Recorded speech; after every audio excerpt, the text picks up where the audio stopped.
नमस्कार साथियों, राधे राधे, जय हिंद, गुड इवनिंग। जैसा कि आप सभी साथियों को पता है, सर ने आपको डिस्कस करा दिया गया था कि आज से आपकी इंडियन हिस्ट्री की क्लास चालू होने वाली है और आज इंडियन हिस्ट्री का सामान्य परिचय कराएंगे मिस्टर दीपक यादव सर।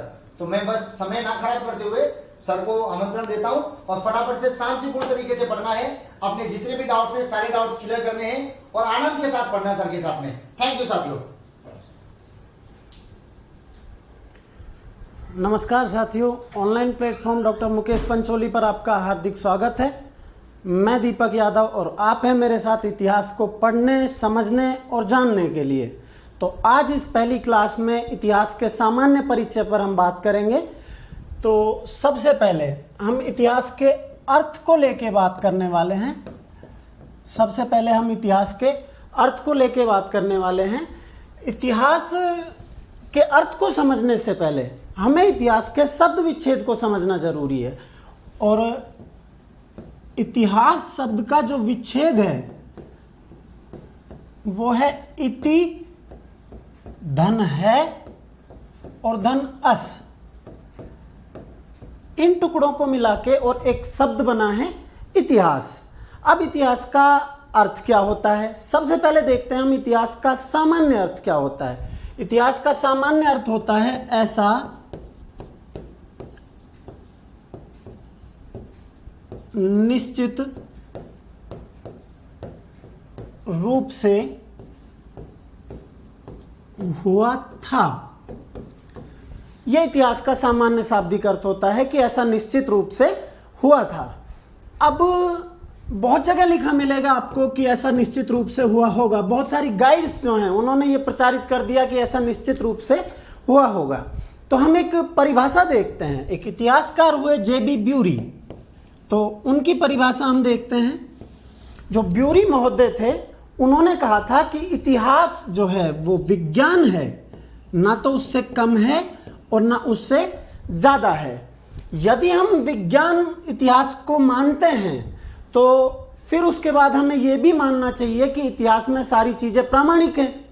और यदि सारी चीज़ें प्रामाणिक हैं तो फिर शुद्ध शब्द होगा था, ना कि होगा। क्योंकि यदि हम ये माने कि ऐसा निश्चित रूप से हुआ होगा, पहली बात तो होगा शब्द मानते ही निश्चित शब्द का कोई मतलब ही नहीं रह जाएगा। और दूसरी बात, हम अगर ये माने कि ऐसा हुआ होगा तो ऐसा हुआ हो भी और ऐसा नहीं भी हुआ हो। जबकि हम इतिहास को क्या मानते हैं, विज्ञान मानते हैं कि इतिहास प्रामाणिक है। और दूसरा सबसे बेहतरीन उदाहरण हमने आज तक कहीं नहीं पढ़ा होगा कि 1526 में पानीपत का युद्ध, 1526 में पानीपत का प्रथम युद्ध जो है वो बाबर और इब्राहिम लोदी के बीच हुआ होगा। हमने यही पढ़ा है कि पानीपत का प्रथम युद्ध बाबर और इब्राहिम लोदी के बीच 1526 में लड़ा गया।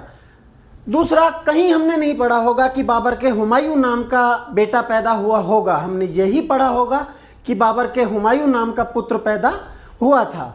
तो सही शब्द जो है वो है ऐसा निश्चित रूप से हुआ था। एक जे.बी. ब्यूरी महोदय की जो परिभाषा है वो हमें थोड़ा याद करके रखनी है कि इतिहास विज्ञान है, ना तो उससे कम है और ना उससे ज़्यादा। उसके बाद हम एक और परिभाषा देखते हैं। एक बहुत प्रसिद्ध इतिहासकार हुए E.H. Carr, Edward Hallett Carr. और एडवर्ड हैलेट कार की एक बहुत फेमस, इतिहास की सबसे प्रसिद्ध पुस्तकों में से एक, और वो पुस्तक है what is history. What is history. तो E.H. कार ने एक परिभाषा दी है कि इतिहास जो है वो अतीत व वर्तमान, अतीत व वर्तमान के बीच अनवरत संवाद है। इतिहास अतीत व वर्तमान के बीच अनवरत संवाद है।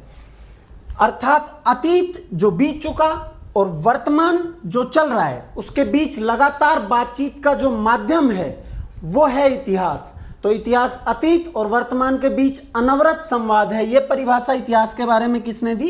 इतिहासकार E.H. कार या एडवर्ड हेलेट कार ने यह परिभाषा दी है। अब और थोड़ा सा आगे देखते हैं। एक इतिहासकार हुए कार्ल आर पापर।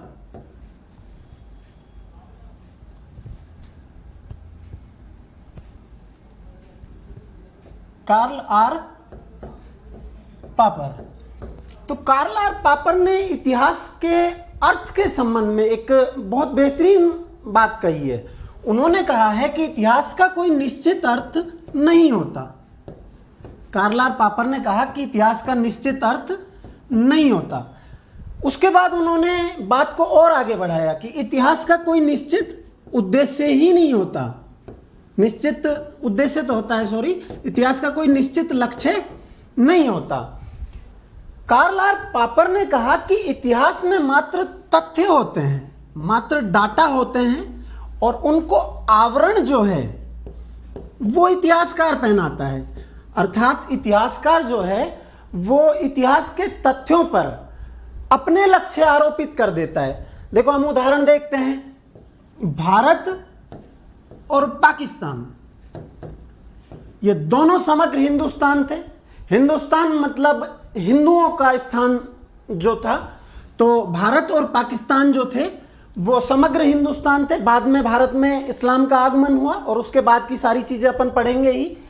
तो भारत और पाकिस्तान जो दोनों अलग अलग देश आज हैं, भारत और पाकिस्तान दोनों को ब्रिटिश उपनिवेशवाद से 1947 में आजादी मिली। अर्थात 1947 तक हिंदुस्तान जो है वो ब्रिटिश उपनिवेशवाद के अधीन रहा।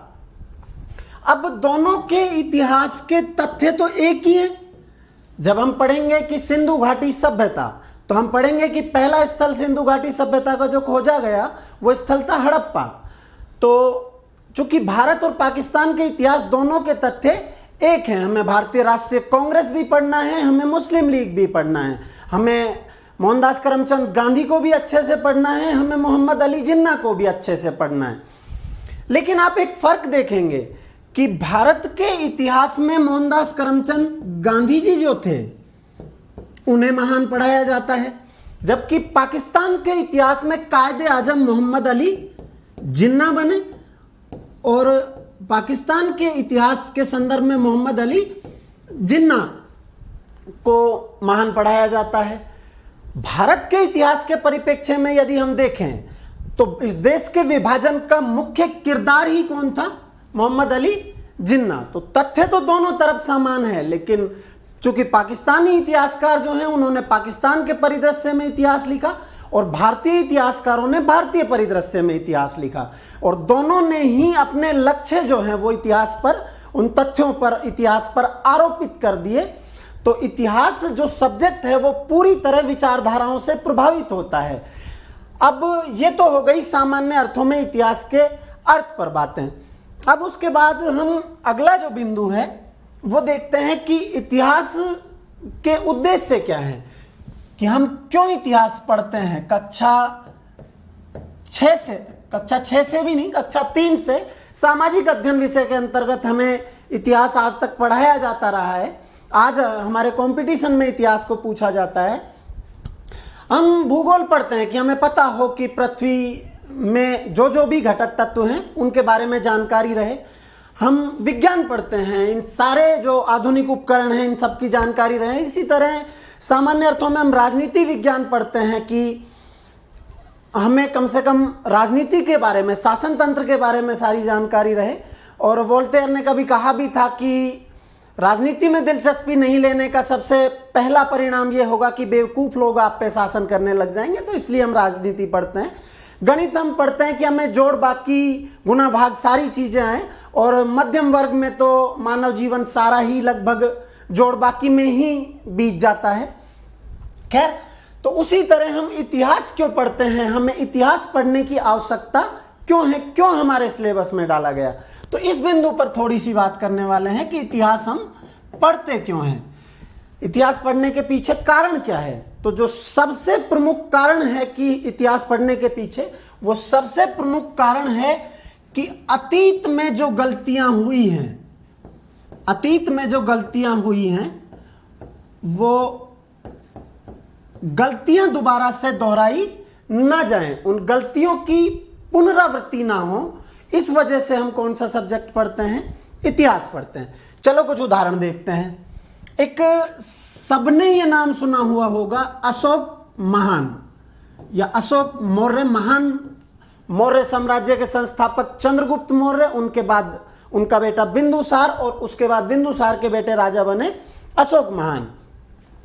तो अशोक महान ने अपने शासन के 8वें वर्ष 261 ईसा पूर्व या बिफोर क्राइस्ट, 261 ईसा पूर्व, ईसा या जीसस या क्राइस्ट, ईसा मसीह के जन्म से 261 साल पहले, यानी लगभग आज से 2280 के आसपास साल पहले, लगभग हम ये मान सकते हैं कि 2300 साल पहले उड़ीसा में एक राज्य पर आक्रमण किया था और वो राज्य था कलिंग।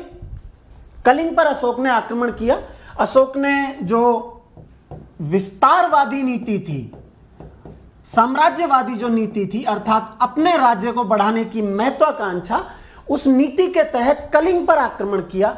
उड़ीसा में कलिंग राज्य है, वहां पर अशोक ने आक्रमण किया। अब उस आक्रमण में भीषण नरसंहार हुआ। वो जो युद्ध हुआ, कलिंग युद्ध जो हुआ, उस युद्ध का परिणाम यह था कि 1 लाख लोग मारे गए, 2 लाख लोग घरों से बेघर हो गए और 4 लाख लोग दास, गुलाम या बंधुआ मजदूर बना दिए गए और उनसे खेती योग्य जो जमीन है वो साफ करवाई गई, जंगल कटवाए गए। उस युद्ध का परिणाम यह था जो आज से लगभग 2300 साल पहले हुआ। अगर आज की परिस्थितियों में इस आधुनिकीकरण में यदि युद्ध हो तो बहुत सारे राष्ट्र जो हैं वो परमाणु शक्ति संपन्न राष्ट्र हैं। यदि अब युद्ध हुआ तो उसका परिणाम कितना भयानक हो सकता है, क्योंकि यह वो दौर था जब बहुत मजबूत हथियार नहीं बनते थे और दूसरा युद्ध जो है वो तलवारों और तीर कमानों से लड़े जाते थे। उस दौर में उस युद्ध का परिणाम ये रहा। तो आज यदि युद्ध हो, दूसरे विश्व युद्ध में केवल एक बार आज तक के विश्व के इतिहास में परमाणु हमला हुआ है।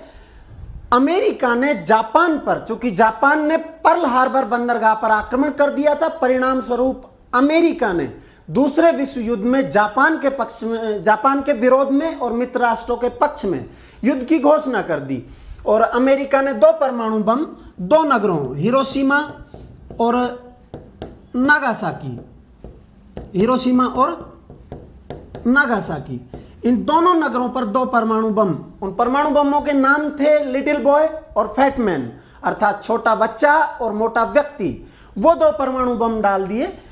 आज तक की स्थिति यह है कि हिरोशिमा और नागासाकी सामान्य अवस्था में नहीं है। तो अगर आज जब बहुत सारे देश परमाणु शक्ति संपन्न हैं, वहां अगर कोई युद्ध हो तो उस युद्ध के परिणाम क्या हो सकते हैं या आप बहुत बेहतर समझ सकते हैं। शायद समस्त सृष्टि का अस्तित्व जो है वो खतरे में पड़ सकता है, क्योंकि ओजोन समाप्त हो जाएगा और तापमान लगातार बढ़ता जाएगा। तो हम अतीत की गलतियों से कुछ सीखें, वो गलतियां दोबारा दोहराई ना जाएं, इसलिए हम क्या पढ़ते हैं? इतिहास पढ़ते हैं। और दूसरा उदाहरण देख लेते हैं। अभी कुछ समय पहले, अभी तो पैंडेमिक लगभग खत्म हो चुका है,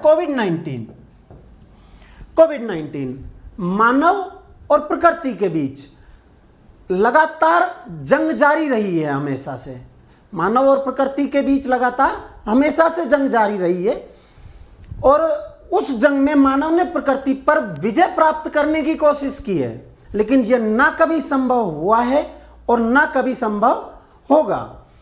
अब उस क्रम में मानव ने प्रकृति के साथ जो लगातार छेड़छाड़ की, शायद उसी का परिणाम हो कोविड-19, जिसका दंश जो है वो संपूर्ण विश्व जो है वो जिस कोविड-19 का दंश झेल रहा है। लेकिन इन सारी बातों के बावजूद हमने लगातार इतिहास पढ़ा, सुना, देखा, हमने खूब सारा हिस्ट्री पढ़ा और एक विद्यार्थी के रूप में, एक इतिहास के विद्यार्थी के रूप में तो हम हिस्ट्री पढ़ते ही हैं, अगर हिस्ट्री का ही हटा दिया जाए तो स्टोरी तो कम से कम हमने कुछ ऐतिहासिक तथ्यों के साथ पढ़ा ही है, लेकिन उसके बावजूद मानव ने प्रकृति से कितना सीखा ये अभी संशय में है। क्योंकि एक जर्मन दार्शनिक हीगल, बहुत प्रसिद्ध दार्शनिक रहे हैं, हीगल ने कहा था कि इतिहास की विडंबना है कि इतिहास से हमने आज तक कुछ नहीं सीखा। यदि हम इतिहास से कुछ सीखते, यदि ये संपूर्ण विश्व इतिहास से कुछ सीखता, तो कुछ समय पहले रूस और यूक्रेन वो दोनों आमने सामने थे। कहीं ना कहीं एक बहुत बड़ी भूमिका यहां पर अमेरिका की भी रही थी। अब ऐसी स्थितियों में जब इस तरह की घटनाएं हो रही हैं और ये घटनाएं संपूर्ण विश्व को अस्थिर कर सकती है, कभी भी तीसरे विश्व युद्ध की तरफ धकेल सकती है, तो उन गलतियों से हम कुछ सीखें, इसलिए हमें पढ़ाया जाता है इतिहास। अब हम बात कर लेते हैं इतिहास लेखन पर। हमारा तीसरा बिंदु है इतिहास लेखन। कि इतिहास लेखन कहां से शुरू हुआ, इतिहास लेखन के लिए किन लोगों का योगदान सबसे पहले रहा। तो देखो, इतिहास लेखन के क्षेत्र में यूनान जो है वो अग्रणी रहा है। वैसे यूनान इतिहास दर्शन के क्षेत्र में ही नहीं, यूनान दर्शन के क्षेत्र में भी अग्रणी रहा है। यूनान के दो नगर राज्य बड़े प्रसिद्ध रहे हैं, एक तो एथेंस और एक स्पार्टा। एक एथेंस और एक स्पार्टा, ये दो नगर राज्य बड़े प्रसिद्ध रहे हैं। एथेंस हमेशा प्रसिद्ध रहा है दार्शनिकों के लिए,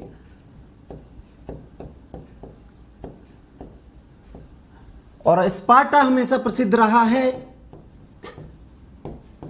योद्धाओं के लिए।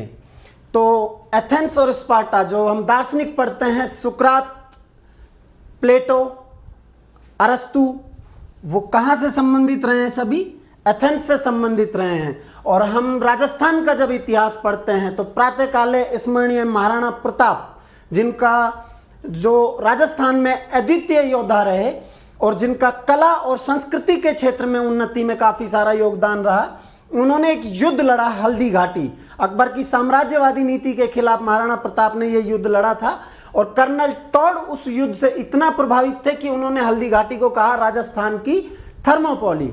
तो वो थर्मोपोली का युद्ध स्पार्टा से संबंधित रहा है।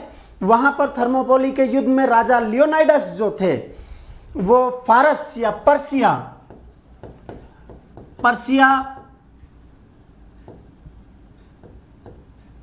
या फारस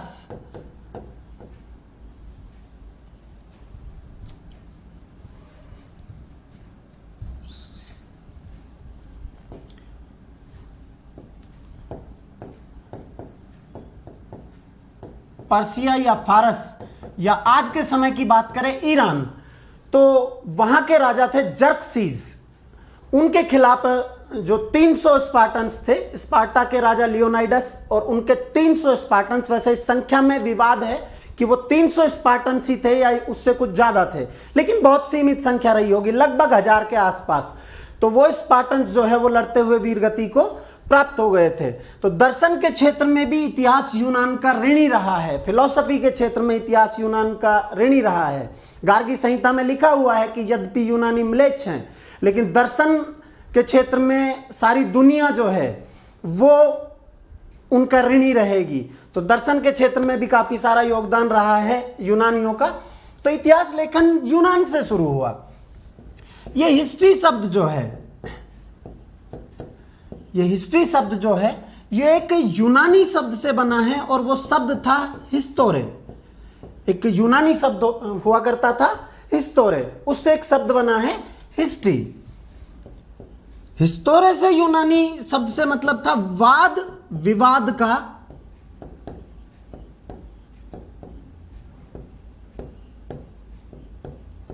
निपटारा करने वाला व्यक्ति। अर्थात आप समझ सकते हैं कि वाद विवाद का निपटारा करने वाला व्यक्ति जो मध्यस्थ होता था, जो बिचौलिया होता था, उसके लिए किस शब्द का प्रयोग किया जाता था? हिस्तोरे शब्द का प्रयोग किया जाता था। अब वाद विवाद का निपटारा करने वाला व्यक्ति जो है वो वाद विवाद का निपटारा तभी कर पाएगा जब उसको उस घटना के संबंध में पूरी पूरी जानकारी होगी। यदि उस व्यक्ति को जानकारी नहीं है तो वो वाद विवाद का निपटारा नहीं कर पाएगा। ये सिलेबस नहीं है, कमेंट आ रखे हैं Kavita Kumari Sharma sir please NCERT आधारित बुक में से ही करवाना। जी बिल्कुल ये नहीं आएंगे सर, ये सिलेबस में नहीं है, ये मात्र विषय प्रवेश है, ये पहली क्लास है और उसके बाद आपका सिलेबस ही व्यवस्थित ढंग से शुरू कराया जाएगा और बिल्कुल एनसीईआरटी के आधार पर ही आपका सिलेबस कराया जाएगा। हेरोडोटस की पुस्तक हिस्टोरिका के बारे में हम अभी चर्चा करने वाले हैं, इसके बाद हम फादर ऑफ हिस्ट्री पढ़ेंगे तो वहां पर हम हेरोडोटस की पुस्तक हिस्टोरिका के बारे में चर्चा करेंगे। खैर आगे पढ़ते हैं। तो वाद विवाद का निपटारा करने वाला व्यक्ति, अब कोई भी व्यक्ति किसी भी वाद विवाद का निपटारा तब कर सकता है जब उसे उस घटना के संबंध में, उस घटना के अतीत के बारे में पूरी पूरी जानकारी हो। और वहीं से एक शब्द निकला फिर हिस्ट्री। उस हिस्टोरे शब्द से कौन सा शब्द निकला? हिस्ट्री। इसका उपयोग करने वाला पहला जो व्यक्ति था वो था हेरोडोटस। इस शब्द का उपयोग करने वाला पहला व्यक्ति था हेरोडोटस। हेरोडोटस ने सबसे पहले हिस्ट्री शब्द का उपयोग किया था। अब इससे आगे हम कुछ बातें करने वाले हैं हेरोडोटस के बारे में और फिर भारत के इतिहास के पिता यानी कि वेद व्यास, उनके बारे में। तो पहले देखते हैं हम हेरोडोटस।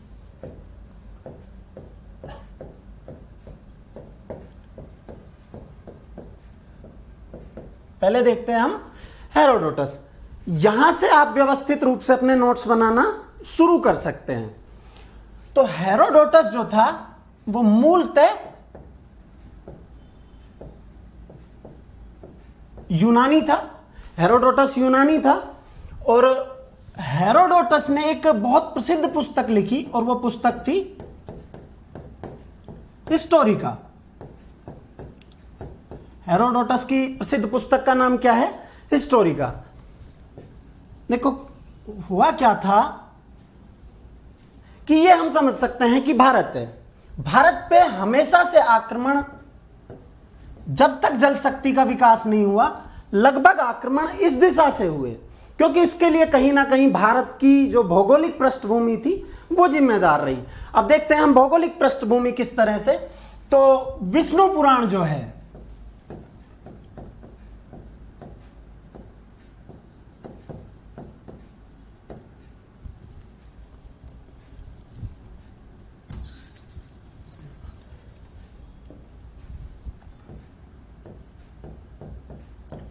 विष्णु पुराण जो है, विष्णु पुराण में एक बहुत बेहतरीन श्लोक है जो भारत की पूरी भौगोलिक पृष्ठभूमि को स्पष्ट कर देता है। विष्णु पुराण में एक श्लोक है, उत्तरयंत समुद्रस्य हिमाद्रिस्य दक्षिणम वर्षतत् भारत नामे भारतीयत्र संतति। कि समुद्र के उत्तर में, ये पूरा एरिया जो है, ये कोस्टल एरिया है, समुद्र है पूरा, कि समुद्र के उत्तर में और हिमालय के दक्षिण में, हिमालय के दक्षिण में, उत्तरयंत समुद्र से हिमाद्री से दक्षिणम वर्ष तक भारत नामे जो क्षेत्र है वो भारत कहलाता है। और वहां की संतानें जो हैं भारतीयत्र संतति, अर्थात वहां की संतानें क्या कहलाती हैं? भारतीय कहलाती हैं। तो भारत भौगोलिक दृष्टि से सुरक्षित था। ये नीचे पूरा समुद्री एरिया था जहां से आक्रमण संभव नहीं था। उत्तर में हिमालय, और हिमालय को पार करना इतना आसान नहीं था। अगली चीज, यहां राजस्थान के आसपास, राजस्थान में और आसपास के क्षेत्र में थार का जो मरुस्थल है, उस मरुस्थल का विस्तार था, तो उस मरुस्थल को आसानी से पार करना संभव नहीं था। इधर की दिशा में जो इंडोनेशियाई द्वीप समूह है वहां पर कोई ऐसे शक्तिशाली साम्राज्यों का उदय नहीं हुआ जो भारत पर आक्रमण कर सके।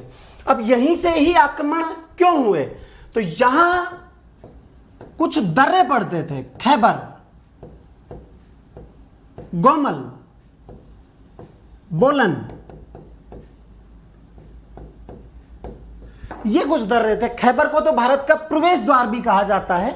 तो ये खैबर, गोमल और बोलन ये दर्रे थे। सर्वाधिक आक्रमण भारत पर खैबर दर्रे के माध्यम से हुए, इसीलिए खैबर को भारत का प्रवेश द्वार कहा जाता है। तो केवल यही माध्यम बचा। अब भारत पे आक्रमण करने का सबसे पहले प्रयास जो है वो फारसी शासकों ने ही किया। पर्शियन जो शासक थे उन्होंने ही भारत पर आक्रमण करने का सबसे पहले प्रयास किया। भारत पर सबसे पहला आक्रमण संभवतः साइरस ने किया। फारस के राजा थे साइरस, उन्होंने संभवतः भारत पर सबसे पहला आक्रमण किया, लेकिन वो यहां पर कोई क्षेत्र जीतने में सफल नहीं हुआ। उसके बाद आक्रमण किया, फारस में राजा हुए डेरियस। फारस में राजा हुए डेरियस, या जिन्हें हम पढ़ते हैं दारा प्रथम के नाम से। तो उसके बाद भारत पर पहला सफल आक्रमण जो किया था वो डेरियस या दारा प्रथम ने किया था। अब दारा प्रथम ने जब भारत पर आक्रमण किया तो दारा प्रथम ये एरिया जीतने में सफल रहा। और दारा प्रथम के बारे में हेरोडोटस जो जानकारी देता भी है, दारा प्रथम ये एरिया जीतने में सफल रहा। अब फारस से और यहां इस एरिया में स्वाभाविक सी बात है कि अधिकारी और व्यापारी आए होंगे, दोनों ही तरफ से संबंध स्थापित हुए होंगे। अब ये वापिस भी गए और इन लोगों ने जाके और फारस में भारत के संबंध में कहानियां प्रचारित की, और उन कहानियों के आधार पर, उन कहानियों को मानते हुए जो हेरोडोटस था उसने कौन सी पुस्तक लिख दी? हिस्टोरी का पुस्तक लिख दी।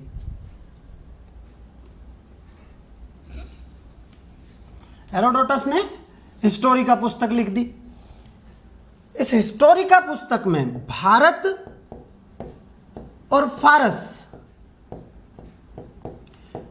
इन दोनों देशों के व्यापारिक संबंधों का हेरोडोटस ने वर्णन किया, और यह संबंध हेरोडोटस ने बताया लगभग 5वीं शताब्दी ईसा पूर्व, मतलब ईसा के जन्म से लगभग 401 से और 500 वहां तक के संबंधों का, उन वर्षों के संबंधों का, ईसा के जन्म से लगभग 500 वर्ष पहले के संबंधों का वर्णन किसने किया? हेरोडोटस ने अपनी पुस्तक में किया है। कौन सी पुस्तक में? हिस्टोरी का पुस्तक में। और किन दो देशों के संबंध? भारत और फारस के संबंध। अब हेरोडोटस के बारे में कुछ गाइडों में ऐसा लिखा हुआ है कि उसका भारत आगमन हुआ। कभी जीवन में हेरोडोटस भारत नहीं आया, और हेरोडोटस की पुस्तक मूल रूप से उपलब्ध भी नहीं है। हेरोडोटस की कृति मूल रूप से उपलब्ध नहीं है। जो हेरोडोटस के बाद के जो राइटर थे, जैसे Strabo, Pliny, Justin, Arrian, Plutarch, या सिकंदर के साथ जो राइटर आए, निरियाकस, ओनेसिसिक्रेटस और एरिस्टोबुलस, वो जो राइटर हैं उन्होंने हेरोडोटस के उद्धरण प्रस्तुत किए हैं। उन्होंने हेरोडोटस को कोट करके लिखा है। जैसे हम ये बोलते हैं कि डॉक्टर गोपीनाथ शर्मा के अनुसार हल्दी घाटी का युद्ध 21 जून को हुआ, उसी तरह उन इतिहासकारों ने किसको कोट करके लिखा है? हेरोडोटस को कोट करके लिखा है। यह पुस्तक मूल रूप में उपलब्ध नहीं है, और इसके बारे में जो विवरण मिलते हैं उनसे भी कई सारी भ्रामक जानकारियां हमें प्राप्त होती हैं। जैसे इस पुस्तक के आधार पर यह कहा जाता है कि जो हेरोडोटस ने लिखा था कि भारत में प्रशिक्षित चींटियां होती थी, भारत में पढ़ी लिखी चींटियां होती थी जो इस चीज के लिए वेल ट्रेंड थी, अच्छे से उनको प्रशिक्षित किया हुआ था कि वो सोने की खानों से सोना खोद के और बाहर ले आती थी। मुझे नहीं लगता कि बात की कोई प्रासंगिकता है, कि विवरण कहीं भी सही संभव है, ऐसा मुझे बिल्कुल नहीं लगता। खैर, अपन को इन सारी जानकारियों के बारे में, ये सारी चीजें जो हैं इनके बारे में थोड़ी जानकारी होनी चाहिए कि हेरोडोटस यूनानी था, उसने हिस्टोरी का पुस्तक लिखी, भारत और फारस के संबंधों का वर्णन किया, और वो संबंध कौन से समय के थे?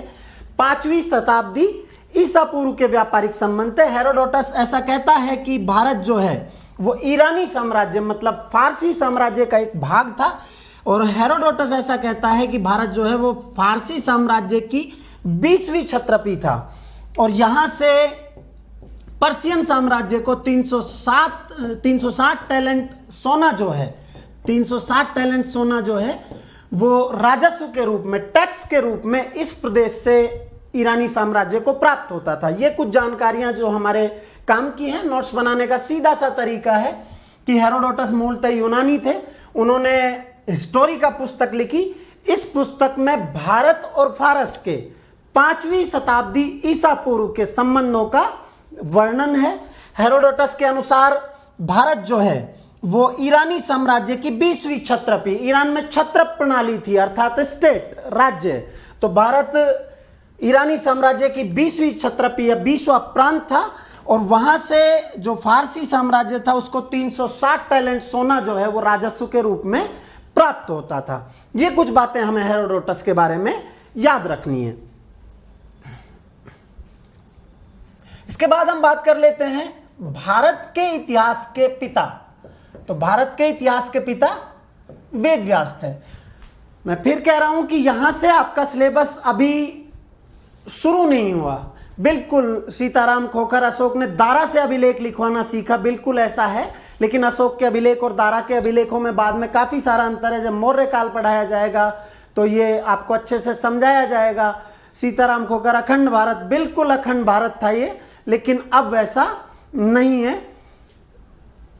तो इतिहास के पिता किनको कहा जाता है? वेद व्यास को कहा जाता है। अब वेद व्यास ने एक पुस्तक की रचना की और वो पुस्तक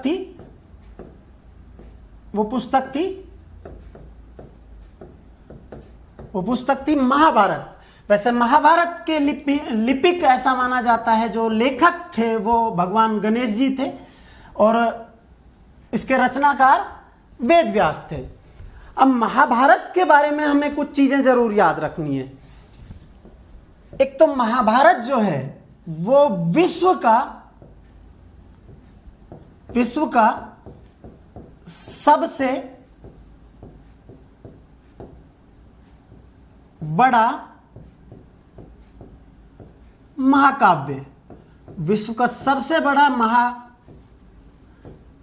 अगर कोई सा है तो वो है महाभारत। देखो, महाभारत का प्राचीन नाम जो है वो था जय संहिता। महाभारत का प्राचीन नाम जय संहिता। और इस समय महाभारत में 8800 श्लोक हुआ करते थे। चूंकि यह युद्ध कौरवों और पांडवों के बीच लड़ा गया और उस युद्ध में पांडव विजयी रहे। इतिहास का एक नियम है कि इतिहास हमेशा विजेताओं का पढ़ा जाता रहा है। पांडव इस युद्ध में विजयी रहे। तो एक छोटी सी चर्चा करते हैं। महाभारत में हमें दो पात्र मिलते हैं, तो दुर्योधन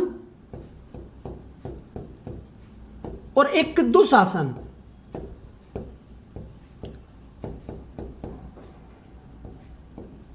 दुर्योधन और दुशासन, ये दो पात्र हमें महाभारत में मिलते हैं। दुर्योधन का अर्थ होता है बुरा योद्धा और दुशासन का अर्थ होता है बुरा शासन। अब मुझे ऐसा नहीं लगता कि हस्तिनापुर नरेश धृतराष्ट्र, जिनके दरबार में हजारों विद्वान पंडित बैठते थे, वो अपने बेटों का नाम बुरा योद्धा और बुरा शासन रखते। चूंकि युद्ध पांडवों ने जीता तो इतिहास लेखन पर भी प्रभाव किसका आया? पांडवों का आया। संभवतः इसलिए ये नाम दुर्योधन और दुशासन प्रचलित हो गए। अदरवाइज ये नाम सुयोधन और सुशासन रहे होंगे। खैर, तो महाभारत का प्राचीन नाम, चूंकि ये पांडवों के विजय की गाथा है, इसलिए इसका प्राचीन नाम था जय संहिता और श्लोक थे 8800। फिर उसके बाद महाभारत का जो नाम है वो पड़ा भारत और श्लोक हो गए 24,000। प्राचीन नाम जय संहिता, श्लोक 8800। फिर उसके बाद नाम पड़ा भारत और श्लोक कितने हो गए? 24,000। और अभी जो नाम है वो नाम है महाभारत और अब श्लोक हैं 1,00,000। तो अब श्लोक कितने हैं कुल महाभारत में? 1,00,000। इससे बड़ा महाकाव्य दुनिया में कोई नहीं लिखा गया। दुनिया का सबसे विशाल महाकाव्य है कौन सा? महाभारत। ये दो क्वेश्चन है अलग अलग कि एक तो भारत का आदि महाकाव्य किसको माना जाता है? आदि महाकाव्य जो है वो माना जाता है रामायण को, और जो भारत का दुनिया का सबसे बड़ा महाकाव्य वो माना जाता है महाभारत को। तो श्लोक कितने हैं? 1 लाख। टॉपिक पर आए, ये टॉपिक ही है, क्योंकि किसी भी सिलेबस, कोई भी सिलेबस शुरू करें उससे पहले हमें निश्चित रूप से वो सिलेबस में हो या ना हो, लेकिन किसी भी विषय के बारे में हमें ये तो पता हो कि इतिहास के पिता कौन हैं, उनके बारे में बेसिक जानकारी तो हमें हो। सिलेबस तो आपको पढ़ाया ही जाएगा, थोड़ा सा धैर्य रखें, पूरा सिलेबस आपको व्यवस्थित तरीके से पढ़ाया जाएगा, बहुत मजबूती से पढ़ाया जाएगा। आप खुद ये महसूस करेंगे कि हम कुछ पढ़ रहे हैं, सीख रहे हैं और समझ रहे हैं। खैर, तो 1 लाख को 100,000 कहा जा सकता है। एक ही बात है, 1 लाख या 100,000। 100 को कहा जाता है शत और 1000 को कहा जाता है सहस्त्र। 100 को कहा जाता है शत और 1000 को कहा जाता है सहस्त्र। इसलिए महाभारत का एक नाम और है शत सहस्त्र संहिता। यह महाभारत का ही एक नाम है।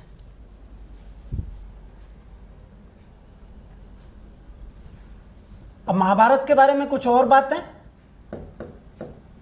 महाभारत का ही एक नाम है शत सहस्त्र संहिता। महाभारत में कुल पर्व हैं 18। अध्याय कुल कितने हैं? 18 अध्याय हैं। और इन्हीं 18 में से एक पर्व है भीष्म पर्व। उस भीष्म पर्व का हिस्सा है भगवद गीता। भीष्म पर्व का हिस्सा क्या है? भगवद गीता। भगवद गीता वो उपदेश जो भगवान श्री कृष्ण ने अर्जुन को दिया था महाभारत के युद्ध में। महाभारत का युद्ध कुरुक्षेत्र के मैदान में, कुरुक्षेत्र करनाल हरियाणा, वहां पर लड़ा गया था। और यह युद्ध 18 दिन तक यह युद्ध चला था। भगवद गीता में जब अर्जुन जो है वो अपने सगे संबंधियों पे और अपने पितामह भीष्म पे, आचार्य द्रोण पे वाण चलाने से इनकार कर देता है, और वासुदेव कृष्ण जो हैं वो अर्जुन को यह उपदेश देते हैं कि तुम सृष्टि के संचालक नहीं हो, तुम मात्र सामान्य से मानव हो, तुम केवल कर्म करो और फल की इच्छा मुझ पर छोड़ दो। तो उपदेश कहलाता है श्रीमद् भगवद गीता। अब ऐसा कर्म जिसमें फल की इच्छा न की जाए, उस कर्म को कहा जाता है निष्काम कर्म। उस कर्म को कहा जाता है निष्काम कर्म। अब ये निष्काम कर्म, ऐसा कर्म जिसमें फल की इच्छा न की जाए, ये स्पष्ट क्वेश्चन आरपीएससी सेकंड ग्रेड वहां पर पूछा हुआ है कि गीता किस तरह के कर्म का संदेश देती है। तो गीता, भगवत गीता जो है वो किस तरह के कर्म का संदेश देती है? निष्काम कर्म का संदेश देती है। और इस भगवत गीता का सबसे पहले अंग्रेजी अनुवाद किया था 1784 में। 1784 में क्या हुआ कि वॉरेन हेस्टिंग्स ने, एक गवर्नर जनरल रहे वॉरेन हेस्टिंग्स, उन्होंने एक संस्था स्थापित करवाई थी, the Asiatic Society of Bengal. और वो संस्था स्थापित की थी विलियम जोन्स ने। उस संस्था के अंतर्गत एक अंग्रेज हुआ करते थे, चार्ल्स विल्किंस। तो गीता का अंग्रेजी अनुवाद है वो किसने किया था? चार्ल्स विल्किंस ने गीता का अंग्रेजी अनुवाद किया था। ये कुछ सामान्य सी जानकारियां हैं महाभारत के बारे में। तो ये इतिहास के पिता, सबसे पहले इतिहास के पिता हेरोडोटस ने हिस्टोरिका पुस्तक लिखी। हिस्टोरिका पुस्तक में भारत और फारस के 5वीं शताब्दी ईसा पूर्व के संबंध लिखे और ऐसा बताया कि भारत जो है वो पर्शियन साम्राज्य की या ईरानियन साम्राज्य की 20वीं छत्रपी था। और वहां से ईरानियन साम्राज्य को 360 टैलेंट सोना जो है वो टैक्स के रूप में प्राप्त होता था। उसके बाद भारत के इतिहास के पिता, तो भारत के इतिहास के पिता वेदव्यास ने नहीं,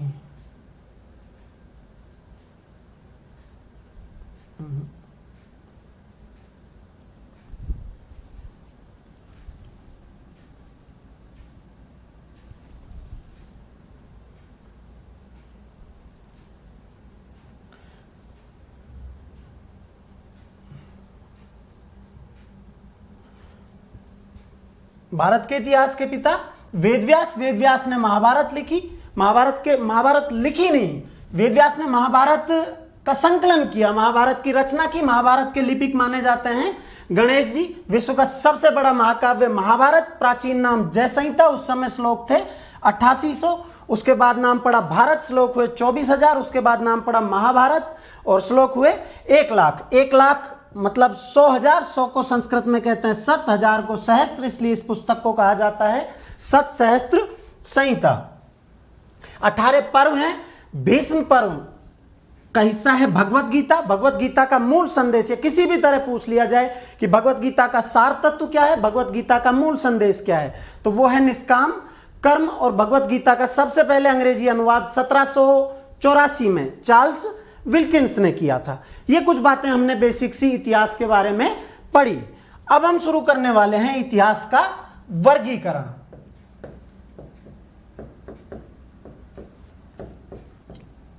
इतिहास का वर्गीकरण। अब इतिहास जो है उसको प्रामाणिक रूप से 3 कालों में बांटा गया है। वो 3 काल हैं। प्रागैतिहासिक काल, पहला काल प्रागैतिहासिक काल, दूसरा काल आद्य ऐतिहासिक काल,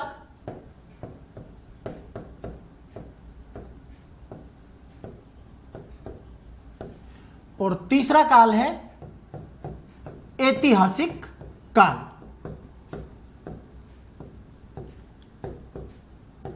प्रामाणिक रूप से इतिहास को इन 3 कालों में बांटा गया है, प्रागैतिहासिक काल, आद्य ऐतिहासिक काल और ऐतिहासिक काल। फिर हम पढ़ते हैं कि 3 काल और भी हैं, प्राचीन भारत, मध्यकालीन भारत और आधुनिक भारत। तो प्राचीन भारत, मध्यकालीन भारत और आधुनिक भारत, ये केवल सुविधा की दृष्टि से विभाजन है। ये केवल सुविधा की दृष्टि से विभाजन है, लेकिन प्रामाणिक विभाजन यही है। ये 3 काल, प्रागैतिहासिक काल, आद्य ऐतिहासिक काल और ऐतिहासिक काल। प्रागैतिहासिक काल मानव की प्रारंभिक अवस्था। तो हम आसानी से, आराम से ये कल्पना कर सकते हैं कि मानव को किसी लिपि का कोई ज्ञान नहीं रहा होगा। तो इस काल के लिखित प्रमाण नहीं है। इस काल के कोई लिखित प्रमाण हमें उपलब्ध नहीं होते हैं। दूसरा काल आद्य ऐतिहासिक काल। इस काल को कांस्य युग भी कहा जाता है। इस काल को कांस्य युग भी कहा जाता है क्योंकि मानव ने यहां तक जो उपकरण बनाए, मानव ने वो केवल पत्थर से बनाए। प्रस्तर उपकरण प्राप्त होते हैं।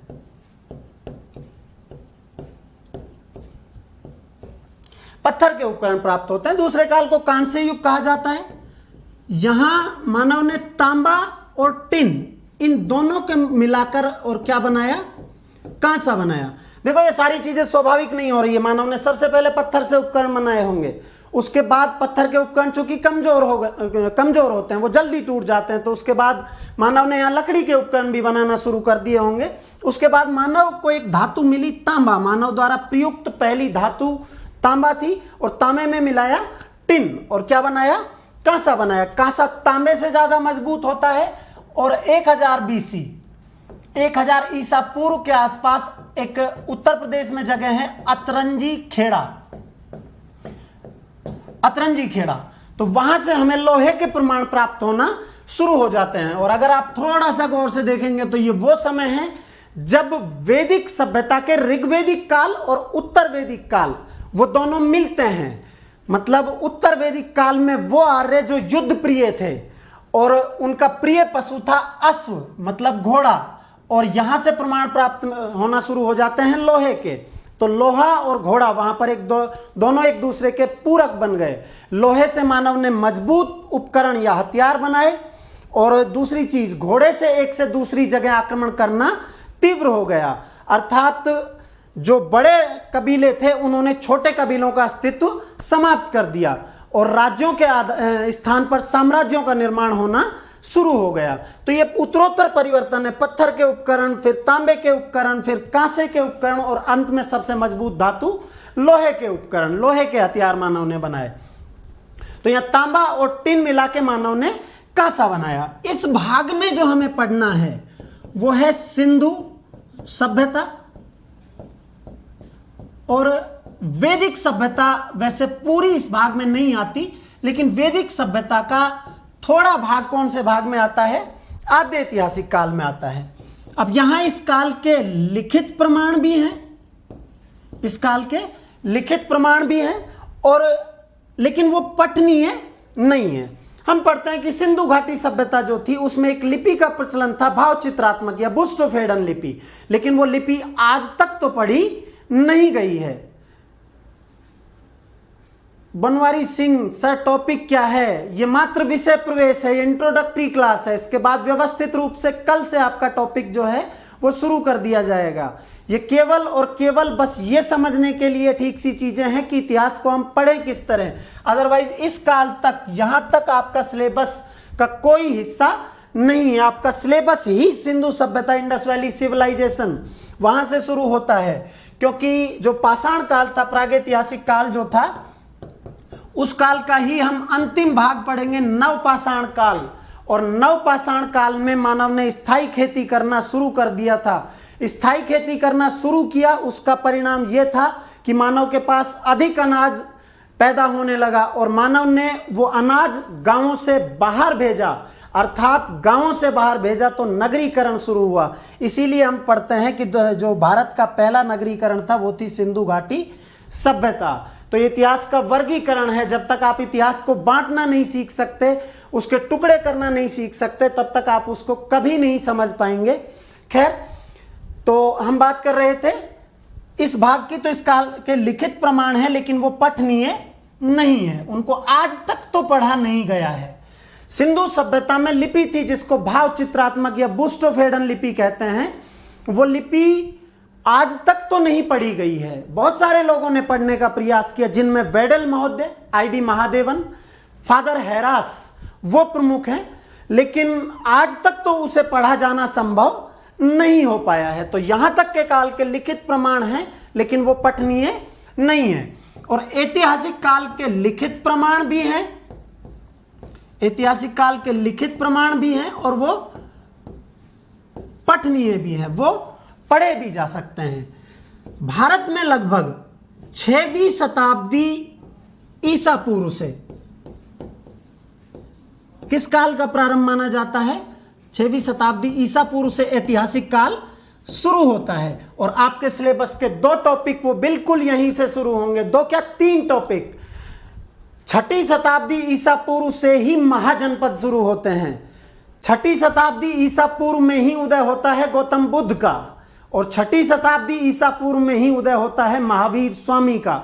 मतलब यहां पर 6ठी शताब्दी ईसा पूर्व में भारत में दोबारा नगरीकरण शुरू हुआ और 2 महान व्यक्तित्व अस्तित्व में आए, गौतम बुद्ध और महावीर स्वामी। मतलब बौद्ध और जैन, वो दोनों धर्म प्रभावी हुए और बौद्धों और जैनों ने अपना इतिहास लिखवाया भी। उनका साहित्य हमें प्राप्त होता है और उन साहित्यों में हमें ऐतिहासिक जानकारियां जो हैं वो प्राप्त होती हैं। इसीलिए यहां से लिखित प्रमाण भी प्राप्त होते हैं और जो आज पढ़े भी जा सकते हैं। वहां से आपका ऐतिहासिक काल शुरू हो जाता है। और आपके रीट के एग्जाम में इस ऐतिहासिक काल जहां से शुरू होता है वहां के संदर्भ में ही एक बार एक ही पेपर में 3 क्वेश्चन पूछे गए हैं।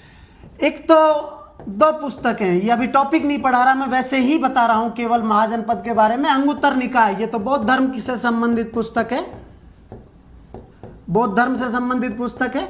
और भगवती सूत्र, ये जैन धर्म से संबंधित पुस्तक है।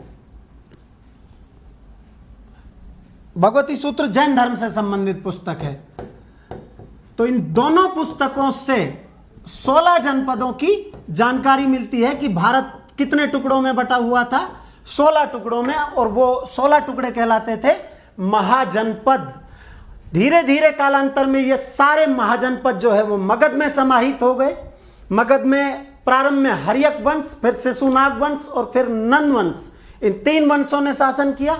और अंतिम जो नंद शासक थे वो थे धनानंद। उनके काल में सिकंदर का अटैक होता है, सिकंदर का आक्रमण होता है, और उसके बाद उन्हीं घनानंद को चाणक्य की सहायता से अपदस्थ करके और चंद्रगुप्त मौर्य ने महान मौर्य साम्राज्य की नींव रखी थी। तो यहां से 3 क्वेश्चन पूछे हुए हैं एक बार। एक तो इन शायद दोनों में से कोई सी एक पुस्तक पूछी गई है, अंगुत्तर निकाय या भगवती सूत्र, और जहां तक मुझे याद है वो पुस्तक भगवती सूत्र पूछी गई थी। तो किस ऐसा क्वेश्चन ये था कि निम्न में से किस पुस्तक में 16 महाजनपदों का उल्लेख मिलता है। और उसके अलावा 2 क्वेश्चन और थे। एक तो मत्स्य जनपद की राजधानी, मत्स्य जनपद की राजधानी थी विराटनगर, मत्स्य जनपद की राजधानी थी विराटनगर। और एक पूछा था सूरसेन जनपद की राजधानी, तो सूरसेन जनपद की राजधानी पड़ती थी मथुरा, सूरसेन जनपद की राजधानी थी मथुरा। अब ये 2 क्वेश्चन ही क्यों पूछे गए, मत्स्य और सूरसेन जनपद ही क्यों पूछे गए? क्योंकि मत्स्य जनपद अर्थात विराटनगर, बैराट, जो हम अच्छे से राजस्थान के हिस्ट्री में पढ़ेंगे, तो मत्स्य जनपद तो पूरा ही राजस्थान के अंदर आता है, हरियाणा का कुछ हिस्सा और उसके अंतर्गत आता था। दूसरा सूरसेन जनपद जिसकी राजधानी मथुरा थी, अब मथुरा उत्तर प्रदेश में है, लेकिन भरतपुर और धौलपुर इन दोनों जगहों का एक हिस्सा किससे टच होता है, वो सूरसेन जनपद, इनका एक हिस्सा भरतपुर और धौलपुर का किस में शामिल था, सूरसेन जनपद से शामिल था। उस समय ये महाजनपद टॉपिक भारतीय इतिहास के सिलेबस में नहीं था जब ये 3 क्वेश्चन पूछे गए, लेकिन राजस्थान के इतिहास के सिलेबस में स्पष्ट रूप से लिखा हुआ था कि राजस्थान के प्रमुख जनपद, और ये तीनों क्वेश्चन उस सिलेबस में से पूछे गए थे। बहुत सारे लोगों ने ये कहा था कि आउट ऑफ सिलेबस है, जबकि ये सीधा सा था कि राजस्थान के सिलेबस में जनपद थे। और मत्स्य जनपद की राजधानी विराटनगर, ये मत्स्य जनपद राजस्थान में था, और सूरसेन जनपद का विस्तार राजस्थान में था। तो ये क्वेश्चन 3 क्वेश्चन जो है एक ही पेज में से ये रीट में पूछे जा चुके हैं। Next slide. तो ये 3 क्वेश्चन जो हैं वो रीट के पेपर में पूछे गए थे। अब आपके सिलेबस का पहला टॉपिक और वो है सिंधु घाटी सभ्यता। सिंधु घाटी सभ्यता एक बार थोड़ा सा ब्रीफ में एक बार सिलेबस पर चर्चा कर लेते हैं। पहला टॉपिक सिंधु घाटी सभ्यता। भारत में पहली बार अगर नगरीकरण हुआ, नगर बने, तो वो बने सिंधु घाटी सभ्यता में। इसीलिए गॉर्डन चाइल्ड ने अपनी पुस्तक द अर्बन रिवॉल्यूशन, उस पुस्तक में अर्बन मतलब नगरीय और रिवॉल्यूशन मतलब क्रांति, तो इसी को क्या कहा जाता है, नगरीय क्रांति। तो ये आपका पहला टॉपिक होगा। इसके बाद अगला टॉपिक होगा आपका वैदिक सभ्यता। वैदिक सभ्यता में हम आर्यों के बारे में पढ़ेंगे कि आर्य मूलतः भारतीय थे या नहीं थे, वो मूलतः भारतीय थे या उनका आगमन भारत से बाहर से हुआ। वैदिक सभ्यता के निवासी या हम सब लोग, हम सब भारतीय, हमारे नजातीय तत्व जो हैं वो किनसे मिलते हैं, आर्यों से मिलते हैं। हमारे सारे लक्षण किनसे मिलते हैं, आर्यों से मिलते हैं। यूपीएससी ने आर्यों के बारे में बहुत सारी विशेषताएं पूछी थी कि वो युद्ध प्रिय थे, वो सर पर शिरस्त्राण अर्थात सर की सुरक्षा करने के लिए एक आवरण वो धारण करते थे, वो कवच धारण करते थे, वो शस्त्र पूजा करते थे। आज भी ये सारी चीजें प्रचलित है, धनुष की पूजा की जाती है, वो वीर पूजा करते थे। आज भी हम महाराणा प्रताप को पूजते हैं, वीर पूजा की जाती है। तो ये सारी विशेषताएं किनसे संबंधित थी? इनके अलावा सुरापान, मांसाहार, ये सारी विशेषताएं आर्यों से संबंधित रही हैं। तो उसके बाद हम आर्यों के बारे में पढ़ेंगे। हम 2 काल पढ़ेंगे, एक ऋग्वेदिक काल और दूसरा उत्तर वैदिक काल। फिर उत्तर वैदिक काल का समापन होगा 6ठी शताब्दी ईसा पूर्व में, और वहीं से आपका एक टॉपिक पढ़ेंगे हम धार्मिक क्रांति। वहीं से आपका टॉपिक पढ़ेंगे धार्मिक क्रांति, मतलब बौद्ध और जैन धर्म,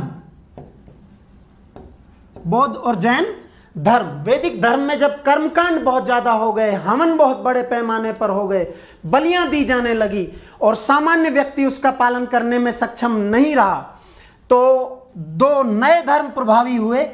2 नए धर्म तो हम नहीं कह सकते, जैन धर्म पहले से रहा था, लेकिन जैन धर्म का वास्तविक रूप से उदय महावीर स्वामी के काल में हुआ।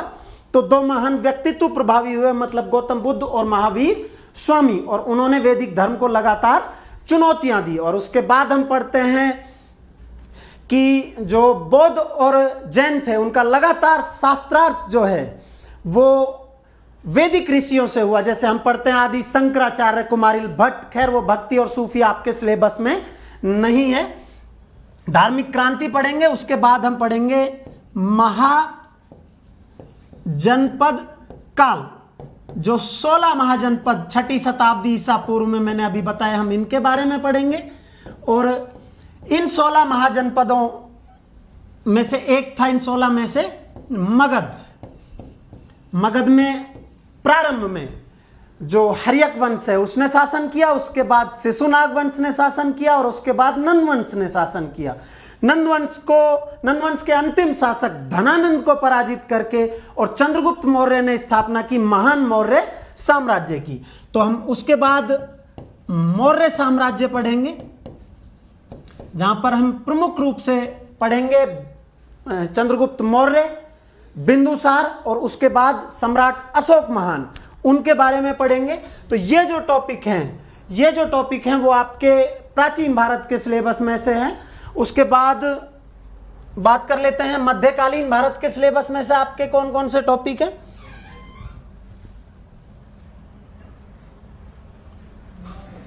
उसके बाद हम बात कर लेते हैं मध्यकालीन भारत जो है उसमें आपके सिलेबस में से कौन कौन से टॉपिक हैं। तो मध्यकालीन भारत में से आपके सिलेबस में है एक तो सल्तनत काल और दूसरा मुगल काल या मुगल साम्राज्य। एक तो दिल्ली सल्तनत और एक मुगल साम्राज्य, ये दो टॉपिक पढ़ेंगे। हम पढ़ेंगे 1206 से और 1526 ईस्वी तक दिल्ली सल्तनत, और यहां राजा को कहा जाता था सुल्तान। और मुगल काल को हम दो भागों में पढ़ते हैं। हमें जो पढ़ना है, हमें जो सिलेबस पढ़ना है वो केवल महान मुगल साम्राज्य, मतलब वो समय जब मुगल ताकतवर रहे, तो वो हम पढ़ेंगे 1526 से और 1707 ईस्वी तक। 1526 से 1707 ईस्वी तक, ये दोनों तिथियां 1526 में मिलती है क्योंकि इसी समय एक युद्ध हुआ था, पानीपत का प्रथम युद्ध, जिसमें जहीरुद्दीन मोहम्मद बाबर ने दिल्ली सल्तनत के अंतिम सुल्तान इब्राहिम लोदी को पराजित करके मार डाला था और भारत में मुगल साम्राज्य की स्थापना कर दी थी। और बाबर ने ही 1507 में पहली बार उपाधि धारण की थी बादशाह। बाबर ने पहली बार कौन सी उपाधि धारण की थी? बादशाह उपाधि धारण की थी। कल नेक्स्ट क्लास जब हो तो इन दोनों चीजों पर जरूर चर्चा करेंगे कि ये सुल्तान और बादशाह जो दोनों हैं वो एक ही टर्म है, एक ही चीज है, या इन दोनों में कोई अंतर है। और यदि अंतर है तो वो अंतर क्या है, आप अच्छे से खोजें, आप पुस्तकें देखें, आपको निश्चित रूप से मैं उम्मीद करता हूं कि ये दोनों अंतर मिल जाएंगे कि सुल्तान अलग चीज है और बादशाह अलग चीज है। कभी आपने नहीं पढ़ा होगा अकबर सुल्तान, और कभी आप किसी पुस्तक में नहीं पढ़ोगे कि बादशाह अलाउद्दीन। सुल्तान अलाउद्दीन मिलेगा और बादशाह अकबर मिलेगा, क्योंकि ये दोनों चीजें अलग अलग है। तो उम्मीद है कि कल आप ये दोनों टर्म जो हैं वो देखेंगे। कल तक किताबों में आप कोशिश करेंगे इनको खोजने की। और आधुनिक भारत में से आपके सिलेबस में केवल एक टॉपिक है और वो है भारतीय राष्ट्रीय आंदोलन।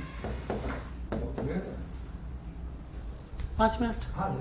भारतीय राष्ट्रीय आंदोलन। भारतीय राष्ट्रीय आंदोलन जो है वो हम 3 चरणों में पढ़ेंगे। एक तो उदारवादी युग, दूसरा गर्मपंथी युग,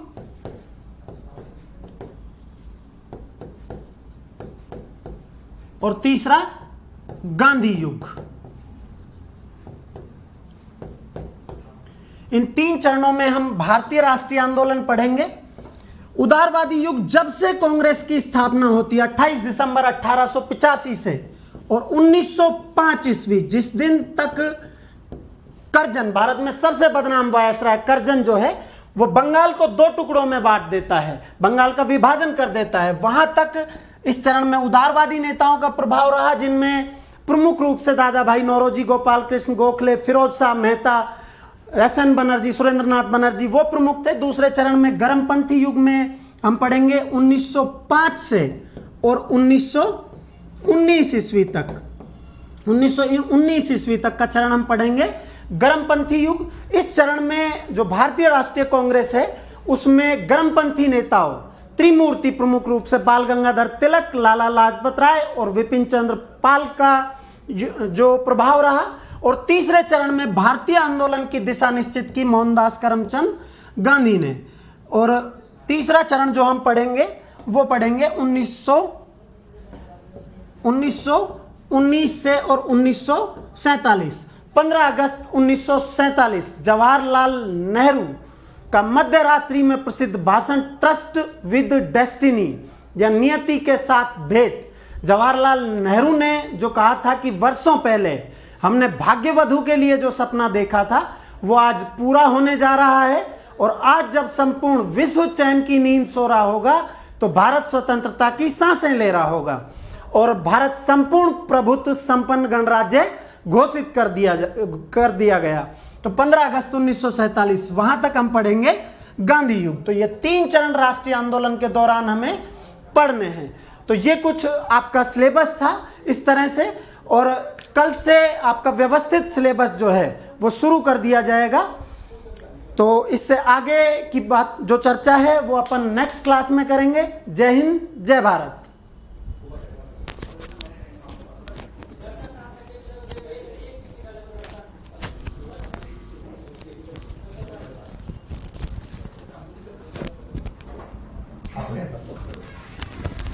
कैसा रहा क्लास? पहला ऑनलाइन पहली बार पढ़ा रहे हैं, ऑफलाइन तो दोस्तों नमस्कार। दोस्तों आज से आप लोगों की हिस्ट्री की क्लास की बात करूं। दीपक सर ने आपको हिस्ट्री पढ़ाई। दोस्तों कैसा लगा एक बार मेरे को जरूर बता दीजिए, एक बार कमेंट करके बता दो, क्योंकि मैंने हमेशा कहा था कि दोस्तों मैं आप लोगों के लिए हूं और आप लोगों से एक ऑफलाइन की तरह पूछूंगा। आप लोगों पर कोई भी टीचर थोपा नहीं जाएगा कि यार नहीं तुमको इससे ही पढ़ना पड़ेगा ये, क्योंकि दोस्तों मेरे को चाहिए सिलेक्शन, और सिलेक्शन होगा दोस्तों एक अलग तरीके से, अलग व्यवहार पर। आप सभी लोग दोस्तों सर के बारे में आप क्या कहना चाहोगे जल्दी से 2 मिनट बता दो दोस्तों, क्योंकि अगली क्लास का टाइम हो रहा है। दोस्तों गणित की शिक्षण विद्या चलेगी लेवल 1 की अभी ऐप पर।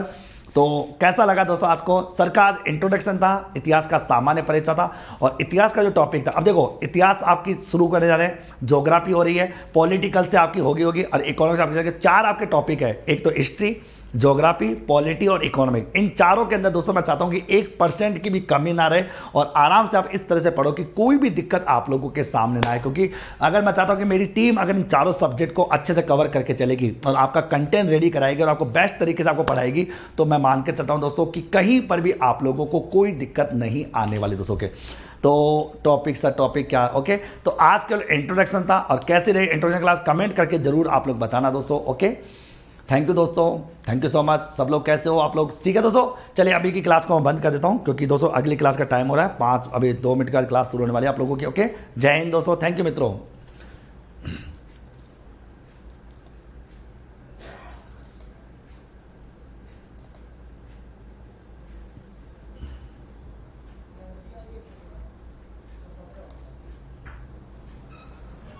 ये ऐप बंद नहीं हो रहा है, उसको बोलना कि